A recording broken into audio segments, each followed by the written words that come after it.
48 గంటల ముందు మనం చూసుకుంటే కంప్లీట్‌గా వార్ అప్డేట్సే మొత్తం గూగుల్ మొత్తం మనం సెర్చ్ చేసినా గానీ వార్ అప్డేట్సే ఉన్నాయి. కానీ 24 అవర్స్ బ్యాక్ చూస్తే కంప్లీట్‌గా మోడీ గారు ఇచ్చే స్పీచ్ గురించి అప్డేట్స్ ఎక్కువగా ఉన్నాయి.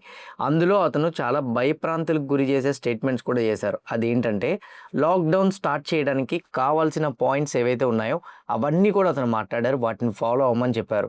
బంగారాన్ని ఎక్కువగా కొనొద్దన్నారు. వర్క్ ఫ్రమ్ హోమ్‌ని ఎక్కువగా ఎంకరేజ్ చేసుకోమని చెప్పారు. అంటే వర్క్ ఫ్రమ్ హోమ్‌నే ఎక్కువగా ప్రయారిటైజ్ ఇవ్వమని చెప్తున్నారు. వీడియో కాల్స్‌లో మాట్లాడుకోమని చెప్తున్నారు. ట్రావెల్స్ మేజర్‌గా ఫారెన్ వెళ్ళే ట్రావెలింగ్ ఏదైతుందో దాన్ని కంట్రోల్ చేయమని చెప్తున్నారు. లాక్‌డౌన్ అనగానే అందరికీ కూడాను కరోనా గుర్తొస్తది. కరోనా లాంటి లాక్‌డౌన్ కాదు ఇది. బట్ ఈ లాక్‌డౌన్ ఏంటి అనంటే సింపుల్‌గా చెప్పాలంటే ఇండియా యొక్క డిపెండెన్సీ ఫారెన్ కంట్రీస్ మీద తగ్గించడం కోసం క్రియేట్ చేసిన లాక్‌డౌన్ అన్నమాట. సో ఇది ఎట్లా ఇంపాక్ట్ మార్కెట్ మీద పడతది? సేమ్ టైమ్ ఇది ఎన్ని డేస్ వరకు ఉండే ప్రాబబిలిటీస్ ఉన్నాయి? వార్ పరంగా మళ్ళీ టెన్షన్స్ ఏదైతే రైజ్ అవుతున్నాయో ఇది మార్కెట్‌ని ఇంకా డ్రాగ్ చేసే ప్రాబబిలిటీస్ ఉంటాయా? క్రూడ్ అయితే మాత్రం ఈరోజు 4% వరకు ర్యాలీ అయింది. గోల్డ్ అండ్ సిల్వర్‌లో మళ్ళీ ఫియర్ స్టార్ట్ అవుతుంది. రూపీ వీక్ అవ్వడానికి ప్రాబబిలిటీస్ ఉన్నాయన్నట్టు కొన్ని న్యూస్ అప్డేట్స్‌లో కనపడుతున్నాయి. Mutual funds monthly data release అయింది. మోడీ గారు చెప్పిన స్టేట్మెంట్స్ వల్ల ఈరోజు ఏ స్టాక్స్ బాగా పడినాయి? ఆ స్టాక్స్ ఇప్పుడు ఆపర్చునిటీకి ఉన్నాయా? లేదా ఫర్దర్‌గా ఇంకా పడే అవకాశాలు ఎక్కువగా ఉంటాయా? సేమ్ టైమ్ వచ్చేసరికి మోడీ గారు ఇచ్చే స్పీచ్‌లోని కొన్ని స్టాక్స్ భారీగా పెరిగినాయి. అవి ఫర్దర్‌గా ఇంకా పెరుగుతాయా? లేదా కేవలం ఈ స్పీచ్ వల్ల మాత్రమే ఈరోజు రేపు పెరిగి ఆగిపోతాయా? అది కూడా మనం మాట్లాడుకుందాం. 2 డేస్ మార్కెట్స్ హాలిడే రావడం వల్ల అంటే సాటర్డే, సండే హాలిడే రావడం వల్ల చాలా కంపెనీస్ ఎర్నింగ్స్ వచ్చినాయి. లైక్ ఏబీబీ ఇండియా గానీ, సమ్ అదర్ కంపెనీస్ చాలా ఉన్నాయి. వాటన్నిటి గురించి మనం డిస్కస్ చేయాల్సిన పాయింట్స్ కూడా ఉన్నాయి. ఇందులో బిట్‌కాయిన్ అయితే మాత్రం 85,000 మనం టార్గెట్ చాలా డేస్ నుంచి మాట్లాడుకుంటున్నాం. అండ్ ఆల్మోస్ట్ ఆ టార్గెట్‌ని రీచ్ అవ్వడానికి అండ్ అప్ సైడ్ కొంచెం హెడ్డింగ్ అవుతుంది. సో దాని గురించి కూడా మనం మాట్లాడాలి. ఇప్పుడు నేను చెప్పే పాయింట్స్ అన్నీ కూడా ఈ వీడియోలో మాట్లాడుతూ ఈ వీడియో మొత్తం కూడా కంప్లీట్ చేస్తాను నేను మీకు. బట్ మీ అందరిని నేను అడిగేది ఒకటే, వీడియో మొత్తం చూస్తునేటప్పుడు ఏ పాయింట్ ఆఫ్ వ్యూలో అయినా కానీ నేను మా టీం మీకు ఎఫర్ట్స్ పెట్టామని అనిపిస్తే డెఫినెట్గా వీడియోని లైక్ చేయండి. ఛానల్ ఇంకా సబ్స్క్రైబ్ చేసుకోకుండా వీడియో చూస్తూ ఉంటే ఛానల్ కూడా సబ్స్క్రైబ్ చేసుకోండి. ఇదే వీడియో మీ ఫ్రెండ్స్ ఆర్ మీ రిలేటివ్ షేర్ చేస్తే హెల్ప్ అవుతుంది అనుకుంటే వాళ్ళు కూడా షేర్ చేయండి. నా without any delay let's get into our daily market report. ఈరోజు ఓవరాల్‌గా మార్కెట్స్ ఎలా క్లోజ్ అయ్యాయన్న దాని గురించి చూసుకుంటే నిఫ్టీ 1.49% నెగెటివ్‌గా క్లోజ్ అయితే సెన్సెక్స్ 1.7% నెగెటివ్‌గా క్లోజ్ అవ్వడం మనం చూసాం. హౌఎవర్ బ్యాంక్ నిఫ్టీ 1.57% నెగెటివ్‌గా క్లోజ్ అయితే ఫిన్ నిఫ్టీ 1.37% నెగెటివ్ సైడ్ రావడం అయితే మాత్రం మనం చూసాం. మిడ్ అండ్ స్మాల్ క్యాప్స్ పరంగా చూసుకుంటే మిడ్ క్యాప్ 1.09% నెగెటివ్‌గా క్లోజ్ అయితే స్మాల్ క్యాప్ 1.13% డ్రాప్ అయితే చూసాం. ఈరోజు ఒక్కరోజు ఇండియా విక్స్ 10% స్పైక్ అయింది. విక్స్ ఆల్మోస్ట్ 10% స్పైక్ అయిందంటే కొంచెం మనం ఆలోచించాల్సిన విషయమే. ఇంకోటి ఏంటంటే విక్స్ ఒకేసారి 18.5కి వెళ్ళిపోయింది. ఇది కూడా మనం ఆలోచించాల్సిన విషయమే. టెక్నికల్‌గా ఫస్ట్ మార్కెట్‌ని మనం మాట్లాడుకుందాం. దాని తర్వాత ప్యూర్‌గా మనం న్యూస్ అప్డేట్స్ బట్టి కూడా డిస్కస్ చేద్దాం. ఈరోజు నిఫ్టీలో ఏదైతే 1.5% కరెక్షన్ వచ్చిందో నేను క్లియర్‌గా ఒకటే చెప్తానండి. టెక్నికల్ అనాలిసిస్ చేసేటప్పుడు 3 కన్ఫర్మేషన్స్ ఎప్పుడు తీసుకోవాలి. ప్యూర్ ప్రైస్ యాక్షన్ మీరు వెళ్ళకూడదు. ఆ 3 కన్ఫర్మేషన్స్ ఏంటంటే 1 weightage stocks, 2 mid and small caps indexes, 3 India VIX. ఈ మూడింటి బట్టే మీకు నిఫ్టీలో వస్తున్న ఫాల్‌కి కొంచెం మీకు కన్విక్షన్ అనేది మారిపోతుందన్నమాట. సో అందుకు చెప్తున్నాను. నిఫ్టీ పరంగా అయితే మాత్రం 1.5% వచ్చిన డ్రాప్‌లో వెయిటేజ్ స్టాక్స్ ఎలా ఈరోజు ఐ మీన్ ట్రేడ్ అయినాయి అనేది మనం చూసుకుంటే ఈరోజు మీరు క్లియర్‌గా చూస్తే హెచ్‌డిఎఫ్‌సి బ్యాంక్ 2% ఫాలో అయింది. Majority of the banking stocks అన్నీ కూడా నెగెటివ్‌గానే కరెక్షన్ అయినాయి. ICICI bank, Kotak bank, axis bank న్యూట్రల్‌గా మూవ్ అయినా ఎస్బీఐ అయితే మాత్రం ఒకానొక స్టేజ్‌లో 5% వరకు కూడా కరెక్షన్ వచ్చింది. 4.48% నెగెటివ్‌లో క్లోజ్ అయింది. ఇండస్ ఇండియన్ బ్యాంక్ 3% ఫాలో అయితే బజాజ్ ట్విన్స్ కూడా మోర్ దాన్ 1% ఫాలో అయింది. శ్రీరామ్ ఫైనాన్స్ 3% డిక్లైన్ అయితే రిలయన్స్ 3.27% డిక్లైన్ అయింది. మేజర్‌గా ఐటీ కంపెనీస్ అన్నీ కూడా డ్రాప్ అయితే చూసాం. భారతీ ఎయిర్టెల్ ఈరోజు 4% డ్రాప్ అయితే మనం చూడగలిగాం. L&T 0.86, ITC 0.5% negative side decline మనం చూస్తే however Hindustan Unilever, Adani Ports న్యూట్రల్‌గా మూవ్ అయినాయి.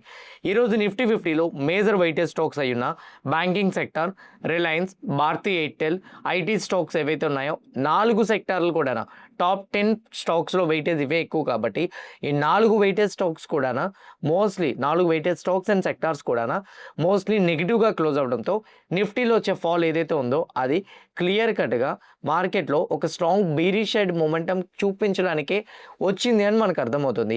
ఎప్పుడు కూడా గుర్తుపెట్టుకోండి, నిఫ్టీ ఒక స్టాక్ వల్ల ఒక సెక్టార్ వల్ల పడితే అంత ఫాస్ట్గా మనం ట్రస్ట్ చేయలేం. కానీ అన్ని సెక్టార్స్ కూడా సపోర్ట్ చేస్తే మాత్రం ఆ వచ్చే ఫాల్ అనేది సస్టైన్ అవడానికి అవకాశాలు ఎక్కువ ఉంటాయి. This the first one. Second one, mid and small caps. Higher fall అయితే మాత్రం మిడ్ అండ్ స్మాల్ క్యాప్స్లో కనిపించలేదు. మిడ్ క్యాప్ కేవలం 1.09% ఫాల్ అయితే స్మాల్ క్యాప్ 1.13% నెగిటివ్ సైడ్ అయితే మాత్రం ఫాల్ వచ్చింది. మిడ్ అండ్ స్మాల్ క్యాప్స్లో వచ్చిన 1% ఫాల్ ఏదైతే ఉందో వరీ అవ్వాల్సిన అవసరం లేదని చెప్తుంది.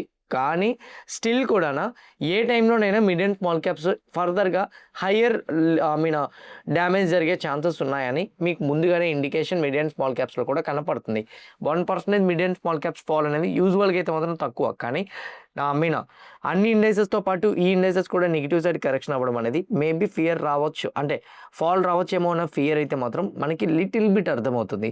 థర్డ్ వన్ వచ్చరికి ఇండియా విక్స్ 10.17. సో గుర్తుపెట్టుకోండి, huge number of selling positions create అవుతున్నాయని విక్స్ సింగిల్ డేలోనే మనకి ఇన్ఫర్మేషన్ ఇచ్చేసింది. కానీ కన్ఫర్మేషన్ అనేది ఏంటి, ఎప్పుడు వస్తుంది అంటే విక్స్ కూడా 20 అబోవ్కి మూవ్ అవడానికి ట్రై చేస్తునేటప్పుడు మార్కెట్లో మనకి డబుల్ కన్ఫర్మేషన్ రావడానికి అవకాశాలు ఎక్కువగా ఉంటాయి. సో దీన్ని బట్టి మనకి ఏమర్థమైంది, మార్కెట్లో బీరిష్ మొమెంటం స్టార్ట్ అయింది.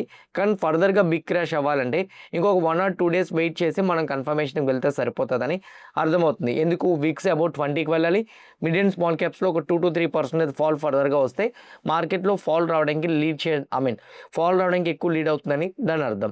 నా టెక్నికల్గా నిఫ్టీ పరంగా మాట్లాడుకుంటే నిఫ్టీకి డబుల్ బాటమ్ క్రియేట్ చేస్తుందని ఒక లెవెల్ మనం మాట్లాడుకున్నాం. ఇదిగోండి 23,978. ఓకే, సో ఇప్పుడు ప్రెజెంట్ రైట్ నౌ 23,800 దగ్గర ప్రెజెంట్ ఆల్మోస్ట్ నిఫ్టీ వచ్చేసింది.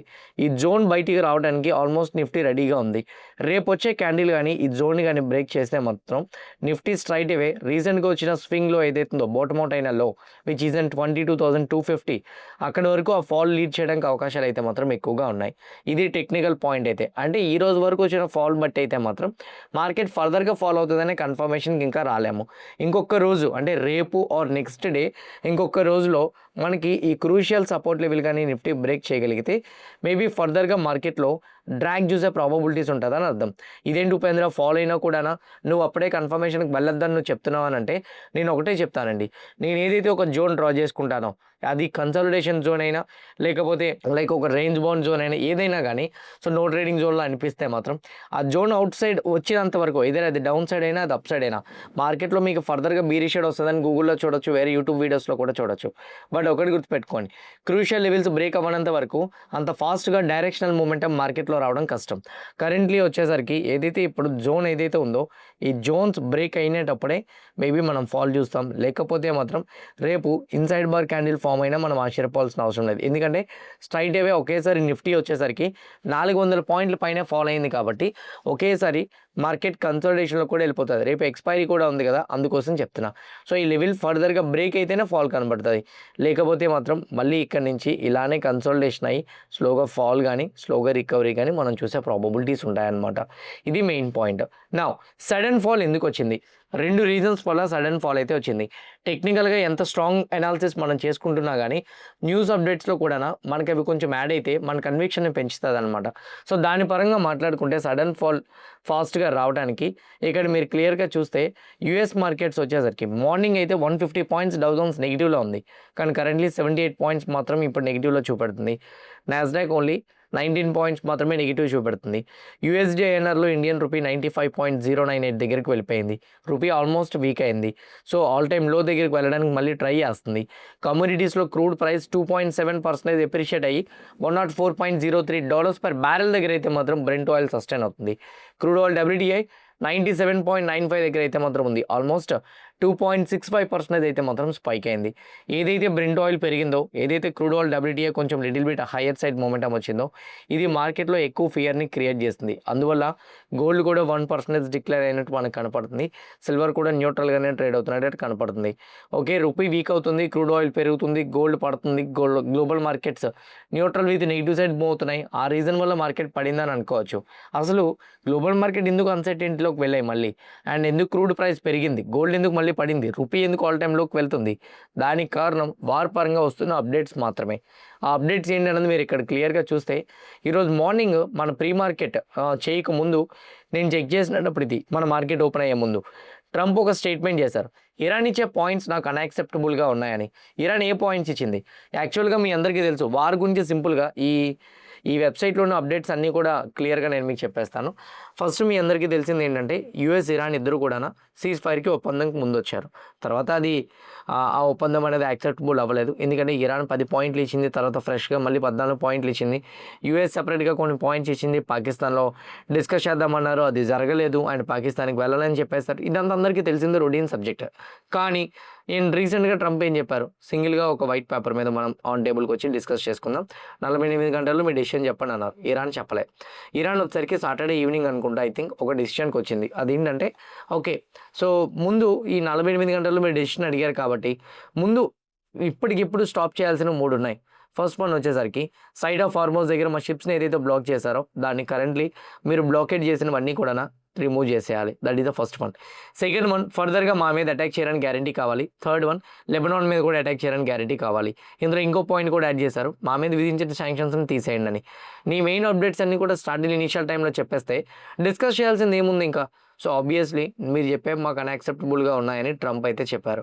దాని తర్వాత ట్రంప్ చేసిన రిక్వెస్ట్ కోసం, నాట్ ఓన్లీ రిక్వెస్ట్, ట్రంప్ చేసిన ట్వీట్ కోసం చాలాసార్లు నాటో కంట్రీస్ ఇన్వాల్వ్ అవ్వలే. ఇప్పుడు సడన్గా నాటో కంట్రీస్ ఏం చెప్తున్నాయంటే, యూకే, ఫ్రాన్స్ వాళ్ళు మిడిల్ ఈస్ట్లోని వాళ్ళ వార్షిప్స్ని పంపిస్తామని చెప్పారు. అంటే ఏంటి? ఇంతవరకు యూఎస్ఏ బ్లాకేడ్ అంటే ఇరాన్ షిప్స్ వెళ్లకుండా యూఎస్ఏ పోరాడింది. ఇప్పుడు ప్రెజెంట్ రైట్ నో యూఎస్కి యూకే, ఫ్రాన్స్ కూడా సపోర్ట్ చేస్తామని చెప్తున్నారు. దానికి ఇరాన్ వాళ్ళు కూడా ఘాట్ అయిన రిప్లై ఇచ్చారు, ధీటైన రిప్లై ఇచ్చారు. అదేంటంటే, ఫ్రాన్స్ అండ్ యూకే కానీ ఒకవేళ కానీ ఇందులో ఇన్వాల్వ్ అయితే మాత్రం వాళ్ళ వార్షిప్స్ని చాలా హ్యూజ్ వేల్ ఆఫ్ ధ్వంసం చేయాల్సి వచ్చింది. ఇంతవరకు మేము వెన్ను తిరగలేదు మీకు, అండ్ ఒకవేళ కానీ మీకు మేము అగేన్స్ట్గా కానీ తిరిగామంటే మీకు కూడా స్ట్రైట్ ఆఫ్ హార్మోస్లో మీ షిప్స్ని కంటిన్యూ చేసి వెళ్ళడం అనేది చాలా కష్టంగా మారే అవకాశాలు ఉంటాయని చెప్పి ఇరాన్ వాళ్ళు అయితే మొత్తం యూకే అండ్ ఫ్రాన్స్కి వార్నింగ్ కూడా ఇచ్చారు. దాని తర్వాత నేను ఇంకో అప్డేట్ కూడా చూశాను.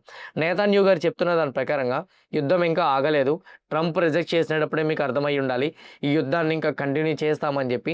యుద్ధం అయితే మాత్రం అఫీషియల్గా ఎక్కడ కూడా ఎండ్ అవ్వలేదు, యుద్ధం కంటిన్యూ అవుతుంది అని చెప్పి ఇజ్రాయెల్ యొక్క ప్రెసిడెంట్ నేతన్యాహు గారు అయితే మాత్రం క్లియర్ కట్గా బోల్డ్ స్టేట్మెంట్ అయితే చేశారు.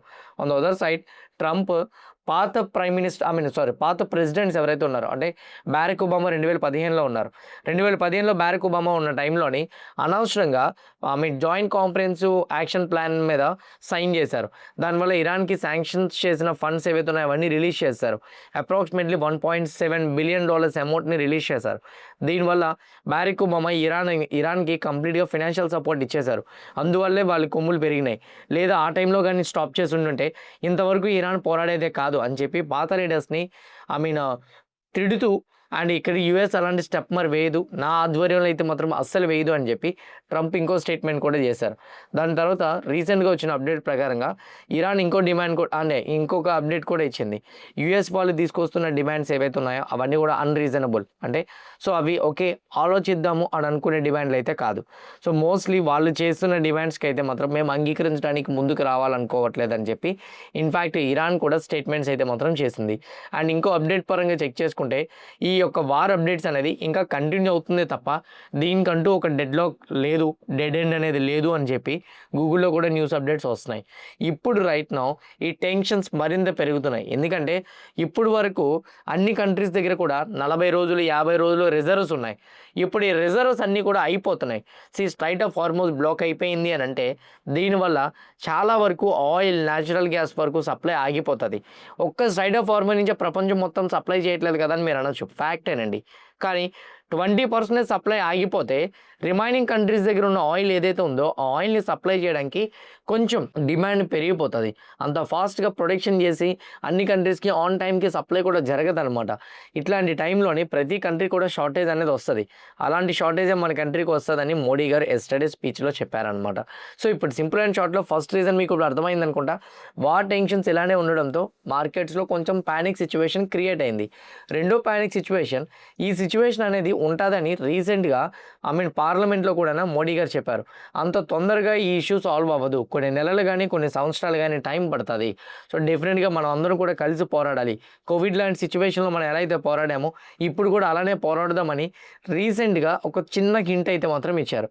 ఇప్పుడు మోడీ గారు చెప్పిన దాని ప్రకారంగా, అతను మాట్లాడిన దాని ప్రకారంగా అయితే నేను ఒక పిక్చర్లో కూడా చూపిస్తున్నాను, మీరు ఇక్కడ చూడొచ్చు. లేదా డైరెక్ట్గా వెబ్సైట్లో కూడా నేను మార్నింగ్ ప్రీ మార్కెట్లో నేను చెప్పిన వెబ్సైట్లో ఇది పెట్రోల్ అండ్ డీజిల్ని కొంచెం తగ్గించి వాడండి. ఎందుకంటున్నానంటే ఈ పెట్రోల్ అండ్ డీజిల్ వల్ల మనం ఇతర దేశాల మీద ఆధారపడాల్సి వస్తుంది. పెట్రోల్ అండ్ డీజిల్ కొనడం వల్ల మనం ఇన్ టర్మ్స్ ఆఫ్ డాలర్లో కొనాల్సి వస్తుంది. సో ఇప్పుడు present right now petrol and డీజిల్ని అంటే క్రూడ్ని మనం కొంటున్నాం. క్రూడ్ని మనం కొనడం వల్ల ఇన్ టర్మ్స్ ఆఫ్ డాలర్లో కొనాల్సి వస్తుంది.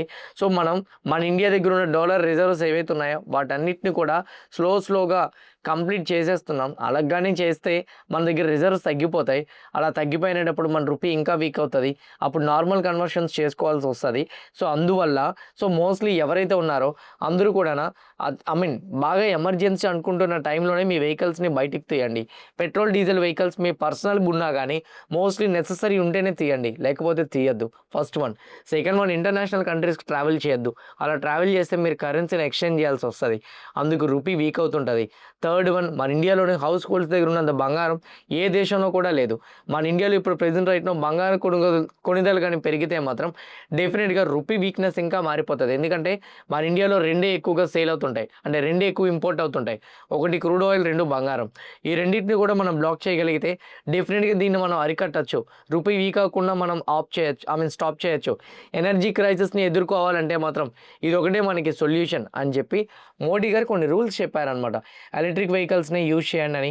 వర్క్ ఫ్రమ్ హోమ్, చాలా ఐటీ కంపెనీస్ ఇప్పుడు ఆఫీస్ ట్రావెల్ చేయాలంటే జిగ్ వర్కర్స్ ఉన్నారు. ఇప్పుడు Rapido, Uber and same time Swiggy, Zomato వీళ్ళందరూ ఉన్నారు. సో బయట ఆఫీసులకు వెళ్ళాలంటే డెఫినెట్గా ర్యాపిడోలో వెళ్ళాల్సి వస్తుంది కదా, లేదా బస్సెస్లో వెళ్ళాల్సి వస్తుంది కదా. మెట్రోస్ని యూజ్ చేయమంటున్నారు అంత అవసరమైతే. సో ఈ బస్సెస్ని లేకపోతే ఈ ట్రావెలింగ్ చేసే వాటివి, ఈ ర్యాపిడోస్ ఇట్లాంటివన్నీ కూడా కంట్రోల్ చేసుకోండి కొన్ని రోజుల వరకు. మనకి ఎనర్జీ క్రైసిస్ సాల్వ్ అయినంత వరకు ఇవన్నీ చేయండి. ఆన్లైన్ మీటింగ్స్ పెట్టుకోండి, వీడియో కాన్ఫరెన్సెస్ పెట్టుకోండి. సో సేవింగ్ ఫారెన్ ఎక్స్చేంజ్ ద్వారా అయితే మాత్రం కరెంట్లీ మీ ట్రావెలింగ్స్ ఏవైతే ఉన్నాయో వాటన్నిటిని తగ్గించండి. ఇంపోర్ట్స్ని మ్యాక్సిమం రెడ్యూస్ చేయడానికి ట్రై చేయండి. అబ్రాడ్స్ని ట్రావెల్ చేసేవన్నీ కూడా తగ్గించుకోండి. అన్నీ ఆపేస్తానని చెప్పట్లేదు, తగ్గించుకోండి అని చెప్తున్నారు. ఇది కూడా ఒక లాక్డౌన్ టైప్ సిచ్యువేషనే, కానీ వాళ్ళు చెప్తున్న దాని ప్రకారంగా ఈ లాక్డౌన్ అనేది మనకు మనం విధించుకోవాలని చెప్తున్నారు అనమాట. మనకు మనం కట్టుబడి ఉండగలిగితే దేశం యొక్క ఆర్థిక పరిస్థితిని మనం బలహీన పడకుండా ఆపుకోవచ్చు. లేదంటే మాత్రం డెఫినెట్గా ఇండియా ఎకానమీ మీద కమింగ్ డేస్లో కనపడుతుందని ముందుగానే పబ్లిక్లో చెప్పారు. ఒక ప్రైమ్ మినిస్టర్ డైరెక్ట్గా వచ్చి ఇండైరెక్ట్ స్పీచ్లోని ఎకానమీ క్రైసిస్లోకి వెళ్ళడానికి ప్రాబబిలిటీస్ ఉంటాయని చెప్పడంతో మార్కెట్లో ఫియర్ స్టార్ట్ అయిందనమాట. అందుకే మేజర్ కంపెనీస్, ఏ కంపెనీస్ హెవీగా రియాక్ట్ అయినాయి అన్న దాని గురించి చూసుకుంటే మేజర్గా ఇండిగో ఈరోజు 4 to 5% ఫాలో అయింది. ఎందుకు? బికాజ్ అబ్రాడ్ ట్రావెల్ చేయడం ఆపేయమని చెప్పారు. On the other side Swiggy, Zomato companies పడినాయి, స్విగ్గీ రిజల్ట్స్ వచ్చినాయి. దాంతోపాటు ఈ present right now petrol diesel crisis ఇంకా పెరగడానికి అవకాశాలు ఉంటాయని ఇంటర్నల్గా చెప్పడంతో, అంటే ఇండైరెక్ట్గా చెప్పడంతో మేబీ హోటల్, రెస్టారెంట్స్ వీటన్నిటి మీద కూడా ఇంపాక్ట్ పడుతుంది కదా, గ్యాస్ క్రైసిస్ కూడా కంటిన్యూ అయినప్పుడు అని. సో అండ్ ఇంకోటి ఏంటి అంటే యాత్ర, ఐఆర్సిటీసీ, హాస్పిటాలిటీ, ట్రావెల్ స్టాక్స్ ఏవైతే ఉన్నాయో ఇవన్నీ కూడా హెవీగా కరెక్షన్ అయినాయి.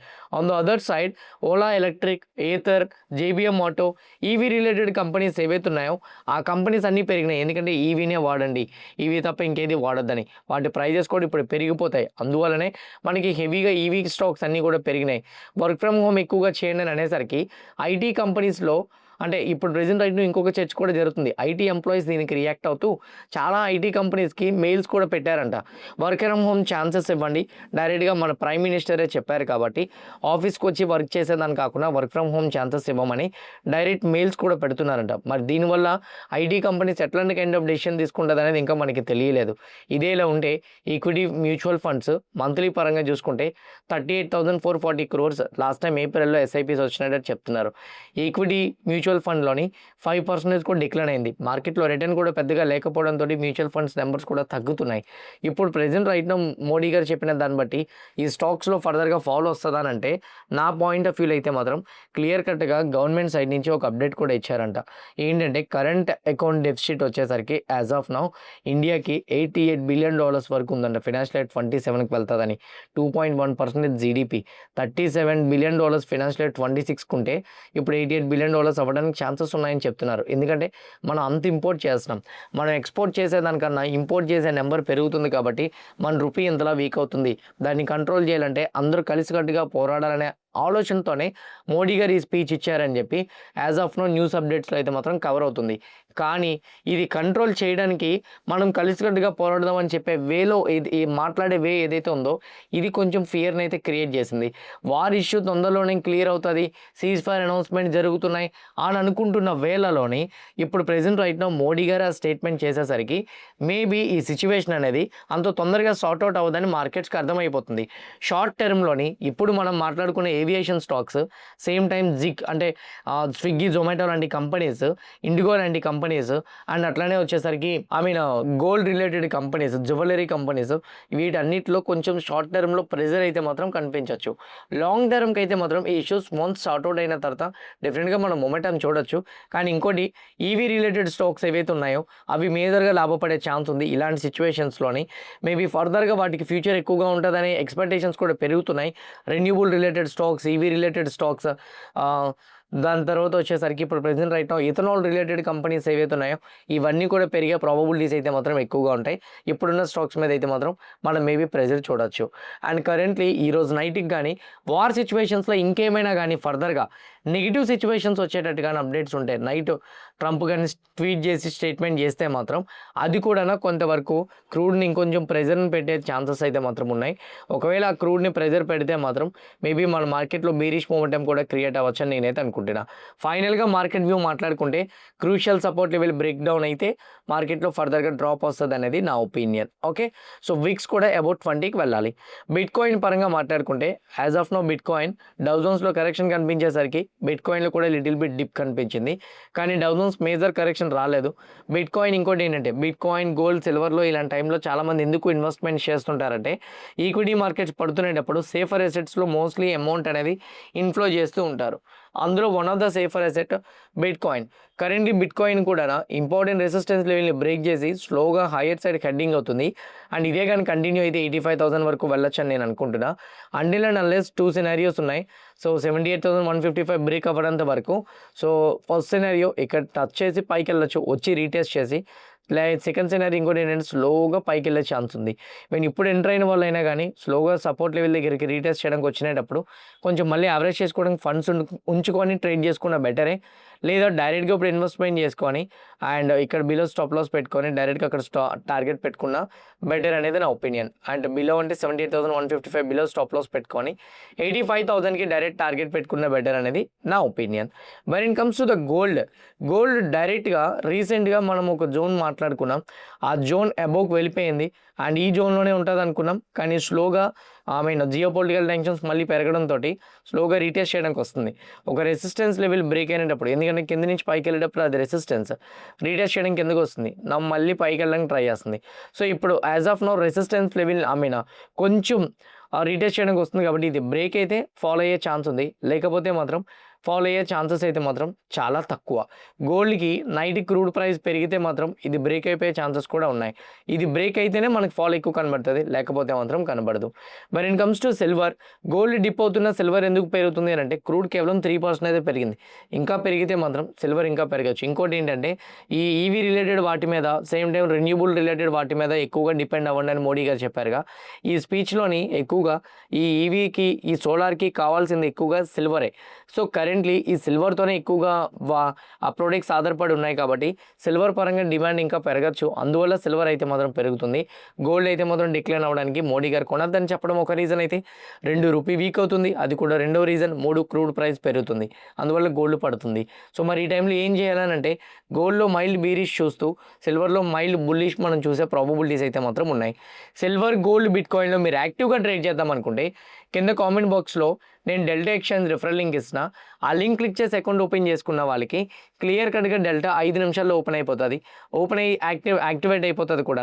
వన్స్ అది యాక్టివేట్ అయిపోతే మీరు bit coin and gold and silver వాటిలో విత్ లెవరేజ్తో మీరు ట్రేడింగ్ చేసుకోవడానికి ఛాన్స్ అయితే ఉంటుంది. ఇంకోటి వాటికి ఎక్స్పైరీ డేస్ కూడా ఉన్నాయి కాబట్టి మీరు వర్రీ అవ్వాల్సిన అవసరం అయితే మాత్రం లేదు. నా స్టాక్స్ పరంగా మనం 1 by 1 డిస్కస్ చేద్దాం. ఫస్ట్ వన్ వచ్చేసరికి ఏబీబీ ఇండియా. ఈరోజు ఆల్మోస్ట్ 9% వరకు ఈ స్టాక్ పడిందండి. కంపెనీ ఎర్నింగ్స్ పరంగా చూసుకుంటే టాప్ లైన్ న్యూట్రల్గానే వచ్చింది. 3010 నుంచి ఆల్మోస్ట్ 3184కి వెళ్ళింది. ఆపరేటింగ్ ప్రాఫిట్ మార్జిన్ 19% నుంచి 13% డిక్లైన్ అయింది. 475 crores last time earning bottom line వస్తే ఈసారి 1784 crore వచ్చింది. యాక్చువల్గా బోటమ్ లైన్ మంచి ఇంప్రూవ్ అయిందని మీరు అనొచ్చు. బట్ ఇక్కడ చూస్తే అదర్ ఇన్కమ్లో 1541 crore వచ్చింది. ఏదైనా ప్రీవియస్ క్వార్టర్లీ సెటిల్ అవ్వాల్సిన అమౌంట్ అయినా అవ్వచ్చు, ఏదైనా అసెట్స్ని సేల్ చేసి ఉండొచ్చు, లేకపోతే వీళ్ళు ఏదైనా కంపెనీస్లో ఇన్వెస్ట్మెంట్ చేసి వాటిని సేల్ చేసినా కూడా ఇది అదర్ ఇన్వెస్ట్మెంట్లో కనపడుతుంది. దీన్ని పక్కన పెట్టేస్తే కంపెనీకి వచ్చిన ఎర్నింగ్ అనేది చాలా తక్కువ. సో అందువల్లే ఏబీబీ ఇండియా కంపెనీలో కొంచెం డిక్లైన్ వచ్చింది. ఇంకోటి మేనేజ్మెంట్ గైడెన్స్లో కూడా అంత పాజిటివ్గా వీళ్ళు మాట్లాడలే. మ్యాక్వేర్ వాళ్ళు కూడా ఈ కంపెనీ మీద న్యూట్రల్ నుంచి అండర్ పెర్ఫార్మెన్స్ చేస్తూ అండర్ పెర్ఫార్మెన్స్ అప్డేట్ ఇస్తూ 5470కి అయితే మాత్రం డ్రాప్ అయింది. సో అంటే వాళ్ళు టార్గెట్ ప్రైస్ని కూడా కట్ చేశారు. అందువల్ల ఏబీబీ ఇండియా కంపెనీలో కొంచెం మనం డ్రాప్ అయితే మాత్రం చూడగలిగాం. మోటీరియల్ ఆస్వాల్ వాళ్ళు కూడా ఈ కంపెనీ మీద డౌన్ గ్రేడ్ చేస్తూ బై నుంచి న్యూట్రల్కి డౌన్ గ్రేడ్ చేస్తూ 6600కి టార్గెట్ ప్రైస్ని రెడ్యూస్ చేశారు. అందువల్ల ఇప్పుడు ప్రెజెంట్ రైట్ ఏబీబీ ఇండియాలో డ్రాప్ చూసాం. ఇలారా క్యాపిటల్ వాళ్ళు కూడా టార్గెట్ ప్రైస్ని 6180కి ఇచ్చి డౌన్ గ్రేడ్ సెల్ రికమెండేషన్ ఇచ్చారు. Majority of the broking agencies అన్నీ కూడా సెల్ రేటింగ్ ఇవ్వడంతో ఏబీబీ ఇండియా కంపెనీలో మనం డిక్లైన్ అయితే చూడగలిగాం. హుండై మోటార్స్ కంపెనీలో కొంచెం హయ్యర్ సైడ్ మూమెంటమే చూసాం. హుండై మోటార్స్ పరంగా చెక్ చేసుకుంటే నెంబర్స్ ఎర్నింగ్స్లో టాప్ లైన్ అయితే మాత్రం 17,940 నుంచి 18,916కి అయితే మాత్రం వెళ్ళింది. బాటమ్ లైన్ అయితే మాత్రం ఇక్కడ చూడండి 1614 నుంచి 1256కి డిక్లైన్ అయింది. 14% నుంచి 10%. రీసెంట్గా వచ్చిన ఆటో సేల్స్ మంత్లీ డేటాలోని ఎక్కడ కూడా హుండై మోటార్స్ పాజిటివ్ అప్డేట్స్ ఎక్కడ కూడా ఇవ్వలేదు. So that is the first one, market మీద హయ్యర్ ఎక్స్పెక్టేషన్స్ లేకపోవడం. And second one, Hyundai Motors దగ్గర నుంచి అయితే మాత్రం మేనేజ్మెంట్ వాళ్ళు కొంచెం పాజిటివ్ కామెంట్స్ చేశారు. అంటే నెక్స్ట్ టైం వాళ్ళ నెంబర్స్ కొంచెం ఇంప్రూవ్ చేసుకుంటామని వాళ్ళ నెంబర్స్లో. And mostly auto sales data కూడా మోస్ట్లీ నెక్స్ట్ టైం క్వార్టర్లీలోని డబుల్ డిజిట్ గ్రోత్ చూసే ప్రాబబిలిటీస్ ఉంటుందని కూడా చెప్పారు. నొమూరో వాళ్ళు ఈ కంపెనీ మీద బై రికమెండేషన్ ఇస్తూ 2407కి అయితే మాత్రం ఇంక్రీజ్ చేశారు. లేబర్ కోడ్స్ ఇంప్లిమెంటేషన్ అవ్వడం వల్ల ప్రాఫిట్ ఇంపాక్ట్ పడింది, కానీ కంపెనీ పరంగా రెవెన్యూ అయితే మాత్రం బాగానే కంట్రోల్ చేసుకుంటుందని నొమూరో వాళ్ళు చెప్తున్నారు. అందువల్ల స్టాక్ కొంచెం రికవరీ అవ్వడం చూడగలిగాం. అర్బన్ కంపెనీ ఈరోజు ఆల్మోస్ట్ 10% వరకు డిక్లైన్ అయితే చూసాం. యాక్చువల్గా అర్బన్ కంపెనీ మీద కూడా కొన్ని అప్డేట్స్ ఉన్నాయి. అందులో ఫస్ట్ వన్ ఎర్నింగ్ అప్డేటే. లాస్ట్ టైంతో కంపేర్ చేసుకుంటే 298 crores నుంచి 426 crore వెళ్ళింది. కానీ వీళ్ళ యొక్క ఆపరేటింగ్ ప్రాఫిట్ మార్జిన్ -6 నుంచి -28%కి ఇంప్రూవ్ అయింది. మెటీరియల్ కాస్ట్ బాగా పెరుగుతుండడం one of the major effect అని నేనైతే అనుకుంటున్నా. నెక్స్ట్ వన్ ఎర్నింగ్లో -3 crore నుంచి 161 crores లాస్ పోస్ట్ చేశారు ఈ కంపెనీ వాళ్ళు. ఇంకోటి అర్బన్ కంపెనీ మీద కూడా majority of the rating agencies down grade చేస్తూ ఇచ్చాయి. అందువల్ల ఈ స్టాక్లో డిక్లైన్ అయితే మాత్రం మనం చూడగలిగాం. స్విగ్గీ స్టాక్ 7% ఫాలో అయింది కదా. ఫస్ట్ వన్ స్విగ్గీ యొక్క ఎర్నింగ్స్. సెకండ్ వన్ వచ్చేసరికి ఇంకోటి ఏంటంటే మోడీ గారు మాట్లాడే స్టేట్మెంట్స్. మోడీ గారు ఇప్పుడు present right energy crisis continue అవుతుంది అనే రీజన్ చెప్పడంతో మోస్ట్లీ ఈ ఎల్పీజీ ఇష్యూస్ ఇంకా కంటిన్యూ అవుతుందని మార్కెట్ అనుకుంది. దానివల్ల జిగ్ వర్కర్స్ ఎవరైతే ఉన్నారో వాళ్ళకి ఇన్కమ్ డ్రాప్ అవ్వచ్చు. ఎందుకంటే రెస్టారెంట్స్లో ఫుడ్ యొక్క కాస్ట్ పెరిగిపోతుంది. ఇప్పటికే వీళ్ళ ఎర్నింగ్స్లోని లాస్ట్ టైంతో కంపేర్ చేస్తే 1081 crore నుంచి 800 crore లాస్ని పోస్ట్ చేశారు. లాస్ట్ టైంతో కంపేర్ చేసుకుంటే ఆపరేటింగ్ ప్రాఫిట్ మార్జిన్ 22% నుంచి -11% తగ్గించుకుంటూ వచ్చారు. ఆపరేటింగ్ ప్రాఫిట్ మార్జిన్ ఇప్పుడు ప్రెజెంట్ రైట్ స్లోగా తగ్గుతుంది. అండ్ ఇంకోటి లాస్ కూడా తగ్గుతుంది. కానీ కంపెనీ పరంగా వచ్చే గైడెన్స్లో అయితే మాత్రం కరెంట్లీ మోడీ గారు ఇచ్చే స్టేట్మెంట్స్ బట్టి కంపెనీ కూడా మేనేజ్మెంట్ గైడెన్స్లోని ఇంకా కూడా ప్రెజర్ కనపడుతుందని అయితే మాత్రం చెప్తున్నారు. ఈ ప్రెజర్ కనపడుతుంది అనే పాయింట్ ఏదైతే డైరెక్ట్గా స్విగ్గీ వాళ్ళ దగ్గర నుంచి అప్డేట్ వచ్చిందో అందువల్ల స్విగ్గీ స్టాక్లో కూడా కొంచెం డ్రాప్ అయితే చూసాం. క్విక్ కామర్స్లో మీడియం టర్మ్ గైడెన్స్లో అయితే మాత్రం నెక్స్ట్ 3.5 to 5 yearsలో అయితే మాత్రం మోస్ట్లీ 1 trillion రెవెన్యూ అయితే మాత్రం చూడడానికి అవకాశాలు ఉంటుందని చెప్తున్నారు. 35-40% CAGR కూడా పెరగచ్చు అని చెప్తున్నారు. కాంపిటేటివ్ అయితే మాత్రం ఇప్పటికీ అలానే ఉంది. స్టోర్ ఎడిషన్ కెపాసిటీ పెంచుకుంటున్నా కానీ యాజ్ ఆఫ్ నౌ మాకు ప్రెజర్ అయితే మాత్రం ఇంకా కనపడుతుందని చెప్పి స్విగ్గీ వాళ్ళు అయితే మాత్రం అప్డేట్ అయితే ఇస్తున్నారు. Tata consumers company products company అయితే మాత్రం కంప్లీట్గా పాజిటివ్ సైడ్ మొమెంటం ఇవ్వడం అయితే మాత్రం మనం చూడగలిగాం. 8-9%. టాప్ లైన్ 4,608 నుంచి 5,434కి ఇంప్రూవ్ అయితే బాటమ్ లైన్ 349 క్రోర్స్ నుంచి 424 క్రోర్కి ఇంప్రూవ్ అయింది. ఆపరేటింగ్ ప్రాఫిట్ మార్జిన్ 13% నుంచి ఈవెన్ ఇన్ఫ్యాక్ట్ 15% వరకు వెళ్ళడం అయితే చూసాం. టాటా కన్జ్యూమర్ వాళ్ళైతే మాత్రం మేనేజ్మెంట్ గైడెన్స్లోని full year EBITDA margin 15-75 basis points financial 27కి ఇంప్రూవ్ అవుతుందని కూడా చెప్తున్నారు. Q4 రీసెంట్గా 7.5 నుంచి 8.5% వరకు సేల్స్ రేషియో పెరిగిందని కూడా చెప్తున్నారు. బిజినెస్ అయితే మాత్రం స్లోగా గ్రోత్ కనపడుతుందని, నియర్ టైంలో 30% గ్రోత్ నౌరిష్తో కంపెనీ వాళ్ళతో ఇంక్లూడ్ అయిన తర్వాత ఇంప్రూవ్ చేసుకుంటున్నాం అని కూడా చెప్తున్నారు. అండ్ అంతేకాదు US కాఫీ మార్జిన్స్ కూడా ప్రెజెంట్ రైట్ నో ఇంప్రూవ్ అవుతున్నాయని, and India US trade deal complete అయితే మాత్రం ఇంకొంచెం ఆ మార్జిన్స్ పెరిగే ఛాన్సెస్ ఉంటుందని అప్డేట్ కూడా ఇస్తూ పాజిటివ్ స్టేట్మెంట్స్తో క్లోజ్ చేయడంతో టాటా కన్జ్యూమర్స్ కంపెనీలో కూడా మనం హయ్యర్ సైడ్ మొమెంటం చూడగలిగాం. నివా బోపా ఒకనొక స్టేజ్లో 10% పైన పెరిగింది. యాక్చువల్గా నివా ఫస్ట్ టైం వచ్చేటప్పుడు లాసెస్ పోస్ట్ చేసుకుంటూ వచ్చింది, -8 crore. మీరు చూస్తే ఆ తర్వాత కొన్ని దాంట్లో 19, బట్ ఇప్పుడు present right now 345 crore direct profit వీళ్ళు పోస్ట్ చేశారు. లాస్ట్ టైంతో కంపేర్ చేసుకుంటే 206, ఈసారి 345, మంచి ఇంప్రూవ్మెంటే. ఫైనాన్షియల్ మార్జిన్ కూడా, ఆపరేటింగ్ ప్రాఫిట్ మార్జిన్ కూడా 15-17% ఇంప్రూవ్ అయింది. 1671 crore నుంచి 2,139 crores అయితే మాత్రం ఇంప్రూవ్ చేసుకున్నారు. ఇది ఒక పక్క నివా బోపా కంపెనీకి అయితే మాత్రం మనం పాజిటివ్గానే తీసుకోవచ్చు. On the other side Niva Bupa company మీద HDFC సెక్యూరిటీస్ వాళ్ళు బై రికమెండేషన్ ఇస్తూ టార్గెట్ ప్రైస్ని 95 కూడా ఇంప్రూవ్ చేసుకున్నారు. ఎప్పుడైనా లాసెస్ వచ్చినాయనంటే క్లెయిమ్ రేషియో ఎక్కువ ఉందని అర్థం. రీసెంట్గా లాసెస్ వచ్చినప్పుడు వాళ్ళకి క్లెయిమ్ ఎక్కువ మంది చేస్తున్నారు అనే రీజన్తో లాస్ ఎక్కువ పోస్ట్ చేశారు. ఎందుకంటే ఎక్కువ క్లెయిమ్ చేస్తే ఇన్సూరెన్స్ అమౌంట్ ఎక్కువ ఇవ్వాలి కదా. ఇప్పుడు ప్రెసెంట్ రైట్ ప్రాఫిట్లోకి టర్న్ అయిందనంటే ఆ టైంలో క్లెయిమ్ ఎక్కువ మందికి ఇచ్చారు కాబట్టి ఈసారి ప్రీమియమ్స్ ఎక్కువగా కలెక్ట్ అయినాయి, ఎక్కువ మంది నివాని తీసుకున్నారు. అందువల్ల నివాలో మనం పాజిటివ్ మూమెంటం అయితే చూడగలిగాం. MCX స్టాక్లో 3% హయ్యర్ సైడ్ మూమెంటం మనం చూసాం. దానికి రీజన్ కంపెనీ యొక్క ఎర్నింగ్సే. కంపెనీ ఎర్నింగ్స్లో లాస్ట్ టైంతో కంపేర్ చేసుకుంటే ఈసారి ఎర్నింగ్స్ అయితే మాత్రం కొంచెం పాజిటివ్గానే వచ్చినాయి. 301 crores నుంచి 889 crore టాప్ లైన్ ఇంప్రూవ్ అయింది. 64% నుంచి 75%కి financial margin operating profit margin కూడా ఇంప్రూవ్ అయింది. అండ్ మీరు చూస్తే 135 crores నుంచి 530 crore. గోల్డ్ అండ్ సిల్వర్లో యాక్టివ్గా ట్రేడింగ్ పెరగడం వల్లే MCXకి రెవెన్యూస్ పెరిగినాయని, ఫర్దర్గా ఇంకా పెరిగే ప్రాబబిలిటీస్ ఉంటుందని అప్డేట్స్ అయితే మాత్రం వీళ్ళు ఇచ్చారు. Utkarsh small finance bank company more than 5% drop అయితే చూసాం.